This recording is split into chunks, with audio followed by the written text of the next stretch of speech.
బులెటిన్లో డీటెయిల్ చూస్తే ఇవాళ సీఎం చంద్రబాబు అధ్యక్షతన టీడీపీ విస్తృత స్థాయి సమావేశం జరగనుంది. ఈ సమావేశానికి మంత్రులు, ఎంపీలు, ఎమ్మెల్యేలు, ఎమ్మెల్సీలు, పార్టీ కన్వీనర్లు హాజరు కానున్నారు. రాష్ట్రంలో కూటమి సర్కారు ఏడాది పాలన విజయాలు, భవిష్యత్తులో చేపట్టున్న కార్యక్రమాలను ప్రజలకు వివరించడమే లక్ష్యంగా జూలై 2వ తేదీ నుంచి చేపడుతున్న ఇంటింటికి మంచి ప్రభుత్వంపై పార్టీ శ్రేణులను సీఎం చంద్రబాబు సమాయత్తం చేయనున్నారు. ఇంటింటికి మంచి ప్రభుత్వం కార్యక్రమంతో పార్టీ శ్రేణులన్నీ ప్రజల్లోకి వెళ్లాలని అధినేత దిశానిర్దేశం చేయనున్నారు.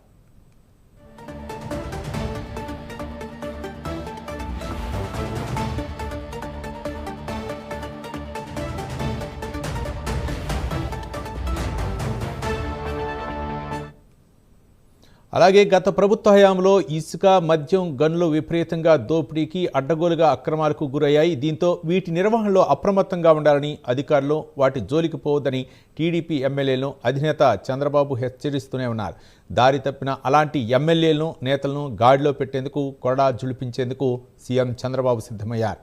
ఈ సమావేశంలో ఆరోపణలు ఎదుర్కొంటున్న ఎమ్మెల్యేలకు చంద్రబాబు క్లాస్ తీసుకోనున్నట్లు తెలుస్తుంది. అంతేకాదు తీవ్ర స్థాయి ఆరోపణలు ఉన్నవారిని ప్రత్యేకంగా పిలిచి 1-to-1 చర్చించనున్నారు. పద్ధతి మార్చుకోవాలని, ప్రజలకు చేరువ కావాలని హెచ్చరించడంతో పాటు గట్టి వార్నింగ్ ఇవ్వనున్నట్లు పార్టీ వర్గాల్లో చర్చ సాగుతోంది.